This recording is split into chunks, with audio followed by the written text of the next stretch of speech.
bottom line is time is short. We don't have all the time in the world. We No. never know when our time is up. And so, don't waste the time fighting. Don't Mm. waste the time standing your ground because you feel like this, when you could be doing something that could really shift the whole focus and make it better for everyone. Gosh, God forbid you miss out on that time and Mm. you are living with regret. And I don't know if that's terrible to even think of, living with that regret that you could have done something different, better, sooner. Even if you do turn things around years down the road, you still have that time lost. Yes. And if you can avoid that, why not? My guest today is going to be Jillian Wells. She was a reporter for Fox News Carolina, and in 2020 she gave a public speaking at TEDX Greenville. Her topic was divorce and how divorce is not about you. Today we're not going to talk about divorce, but we're going to talk about those children who go through the process of divorce with their parents. Enjoy the conversation.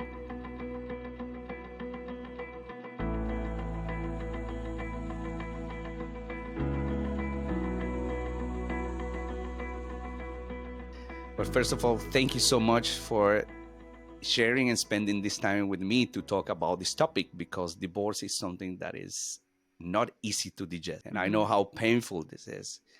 But the problem is that with everyone that I talk to about this topic who went through a divorce, or friends who were kids when their parents divorced and now they're adults, is that the kids, they were thrown in the middle of the fire between both parents. And what I see is that, for example, in friends of mine who are not able to sustain a healthy relationship or a marriage anymore because of what they experienced as kids when their parents divorced. And it was very interesting in your speech that you said something that I want to read here because I wrote it, is that what I want my kids to feel. This is what you said that you wanted to focus at the time that you divorced.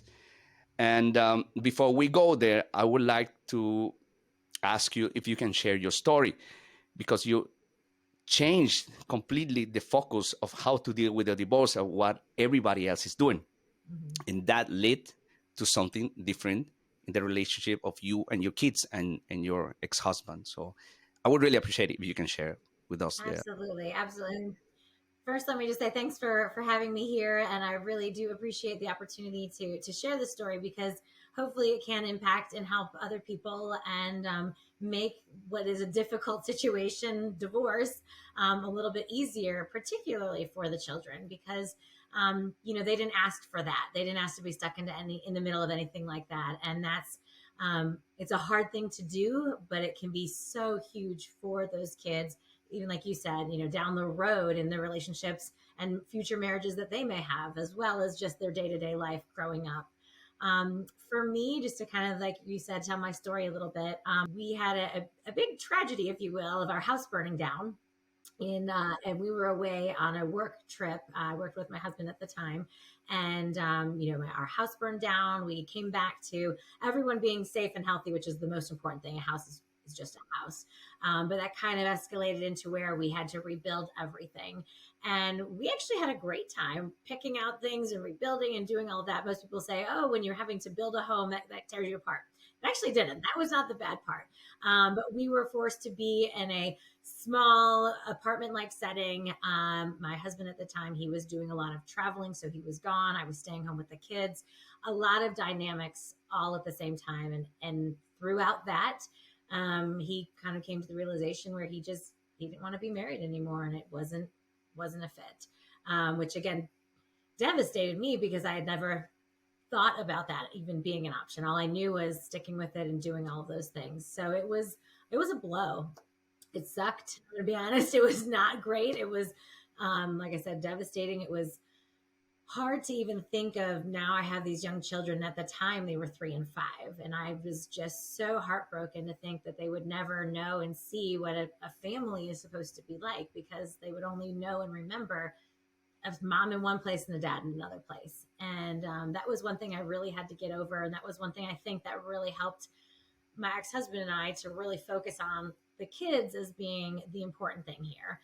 While we couldn't make things work, there's more a bigger thing at stake here, and it's those two little boys that we have. And I will say, let me just as a blanket here, there are so many people who go through divorce in a very difficult way. There's so many horrible situations out there. I do realize that, I had other things I'm not getting into as well on my end, but I don't want to take light in the situation that divorce can be easy, because it can be really tumultuous, and it's a hard thing to get over. And so sometimes it does take time to get past that point. My whole thought here is, as fast as you can, it's going to be better for everyone. Because really that whole focus of, putting the kids first, they didn't ask to have to switch homes every other weekend or have to be dropped off here and picked up there by two different parents.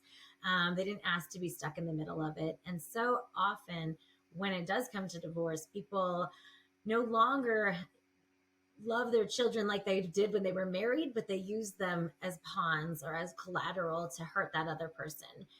Because let's be honest, when someone's hurting, they make other people hurt, because it doesn't feel good to hurt by yourself. And so it's a really hard thing to do. It's a daily thing. I've been divorced now for almost 7 years, and it's a daily thing. Sometimes it's frustrating, sometimes it's hard, but again, you look at those kids or you look at your situation, try and think, okay, what can I do that makes it best for them?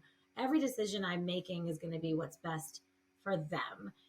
Is it good if I have a fight or pick a fight on this? Probably not. Is it good if I communicate that this is the pickup time, and even if I have to say it multiple times, what's best for them? They're going to get picked up at the right time. Okay, even if I have to just text it 2 or 3 times, yep, that's what's best for them. So that really is kind of the focus and kind of in a nutshell of my situation here. But I will say my ex-husband and I, like I said, we communicated about that to start. We wanted that to be our focus. We didn't want them to be caught in the middle of something, because we too have seen people go through horrific situations, and those kids just get stuck right in the center of it. And it's heartbreaking, because it's not fair to them. I've also met with people who have been divorced 8, 10, 15 years, looking back saying, gosh, we messed up. Why didn't we get over this faster? We lost so much time.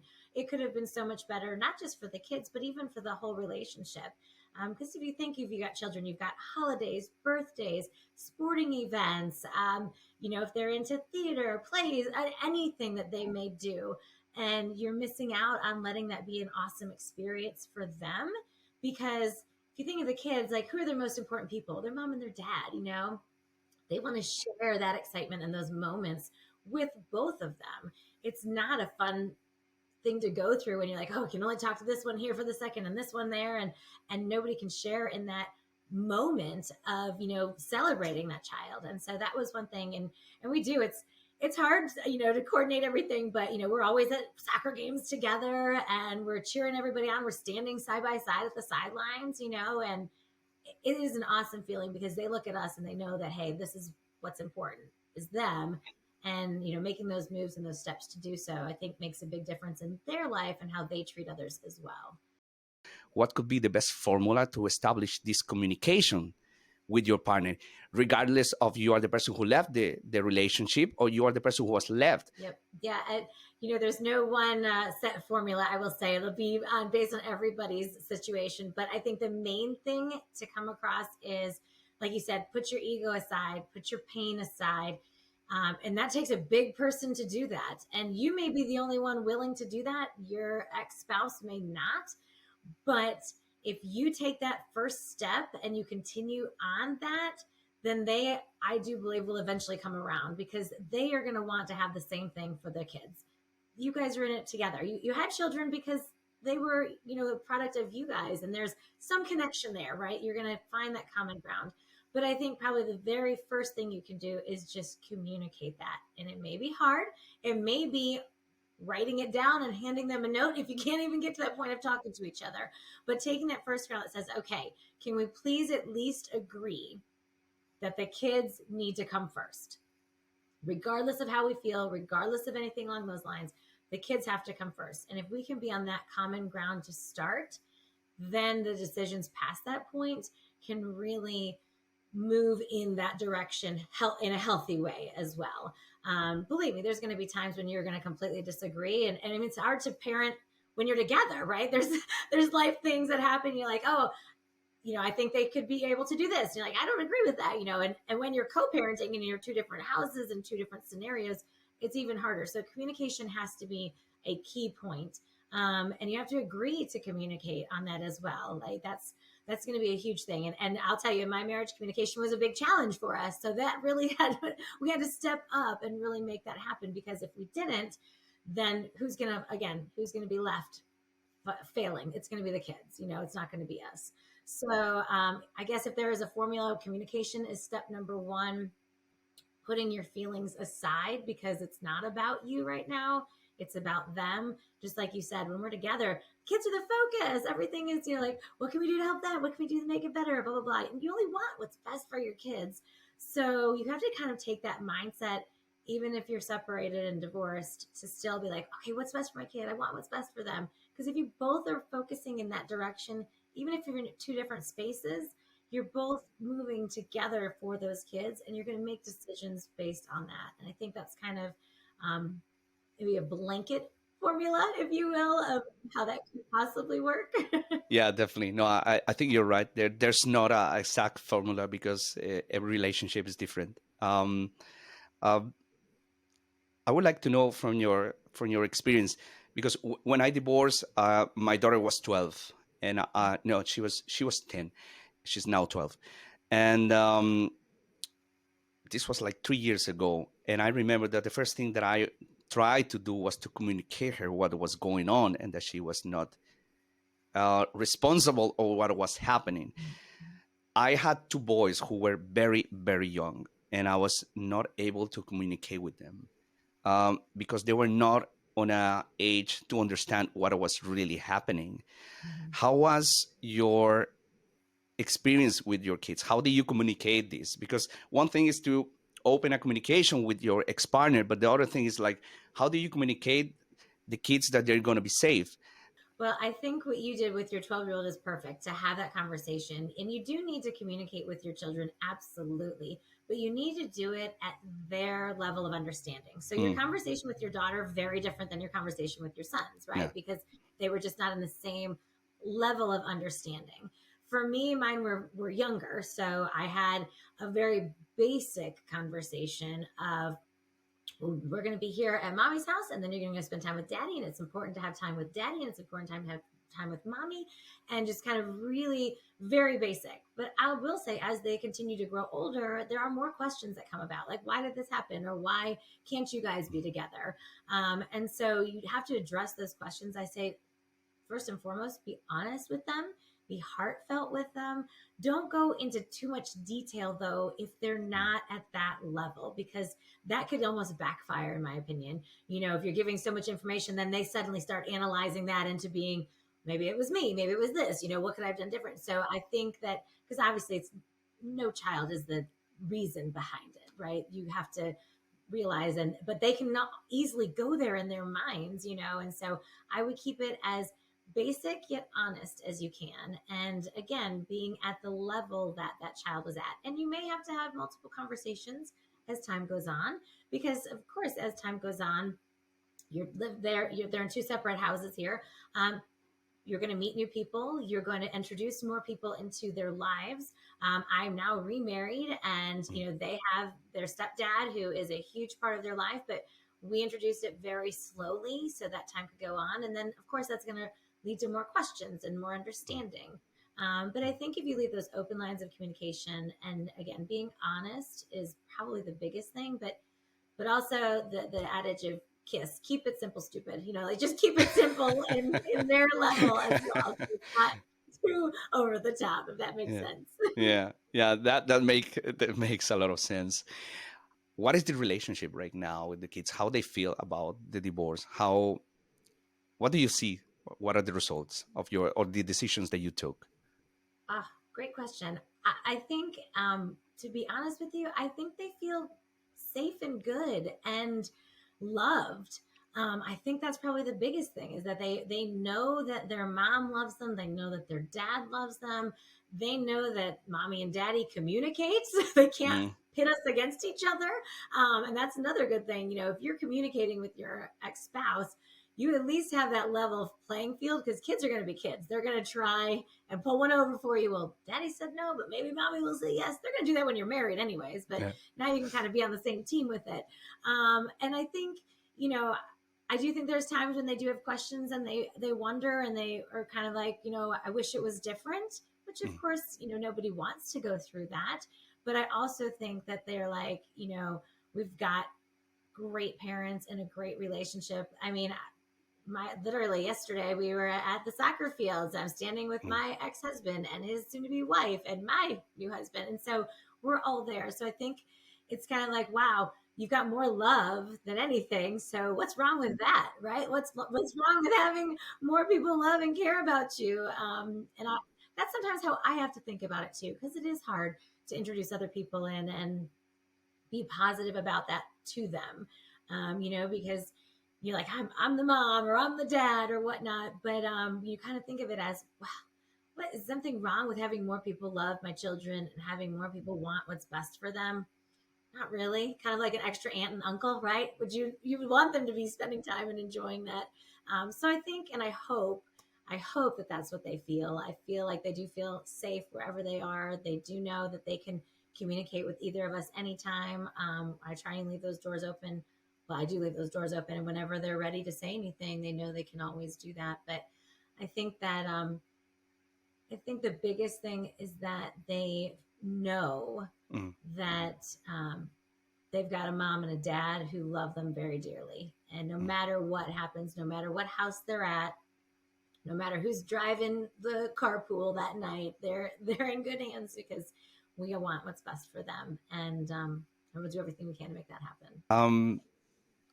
I would like to ask you if you could give an advice to somebody who's getting divorced right now and is going through a difficult situation with the ex-partner.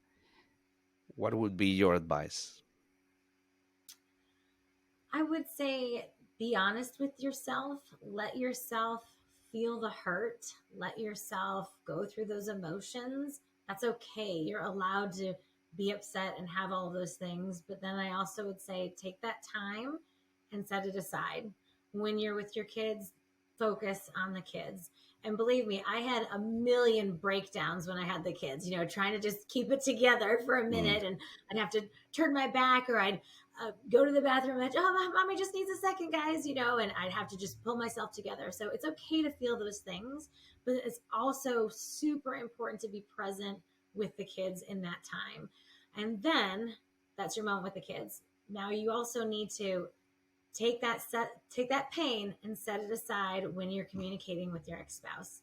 And you need to have open conversations, and you need to try to really, again, remove the hurt and the pain or the guilt or whatever that those feelings may be, because the decisions and the conversation you're making are focused on the kids. And that's what you need to do. And you need to stay focused. Don't move the goalposts as you're talking and then it spirals into something else. And sometimes it may be having another person that's either a mutual friend on both sides, if it's to that point where you guys can sit and it can just really kind of, hey, we're going to keep us in this box here. This is what we're talking about. If you need that, that's okay. Do whatever steps you need to have. I do think, and it depends on the best way of people, how they communicate. Sometimes things can get very misconstrued via text. Or emails or whatnot. So sometimes just having a conversation so you can hear the inflection and the tone and the heart behind someone's conversation. Because you may, of course, you're already hurting, you're feeling these things, you may take it a completely different way than your ex is trying to come across. But it also allows you to have that conversation to be like, okay, I hear you said this. Is that really what you meant? And then, oh no, what I meant was, what one way or another. But it allows you to have that open flow of conversation. The biggest thing, though, is just kind of deep breath and focus where the attention needs to be. Try to remove those emotions so that you can make those decisions with a clear head, which is super hard. Don't get me wrong. It's really, really hard. And guess what? You're going to totally mess up. You're totally going to fail. I did all of those things. And the next time you're like, okay, hey, learn from my mistake. Now I'm gonna be better this time, So I mean, there's no right or wrong. Their feelings, they are what they are.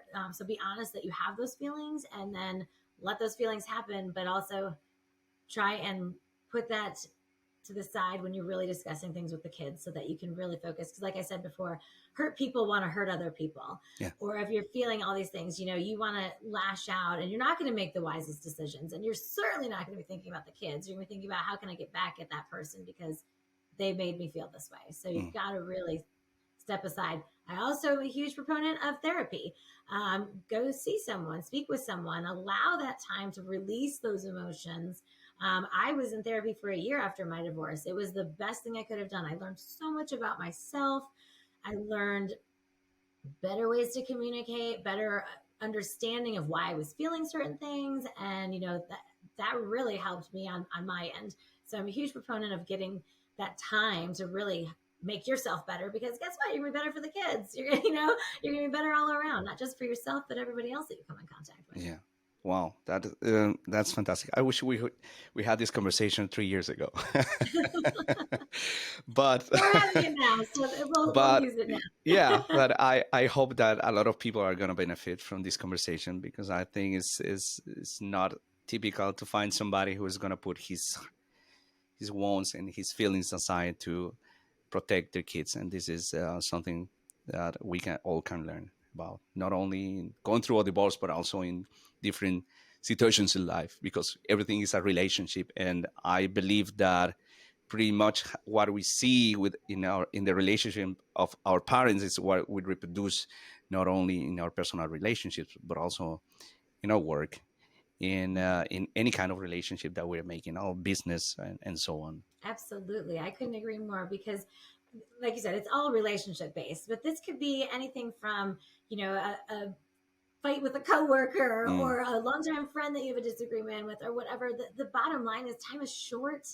We don't have all the time in the world. We never know when our time is up. And so, don't waste the time fighting. Don't waste the time standing your ground because you feel like this, when you could be doing something that could really shift the whole focus and make it better for everyone. Because again, gosh, God forbid you miss out on that time and you are living with regret. And I don't know if that's terrible to even think of, living with that regret that you could have done something different, better, sooner. Even if you do turn things around years down the road, you still have that time lost. Yes.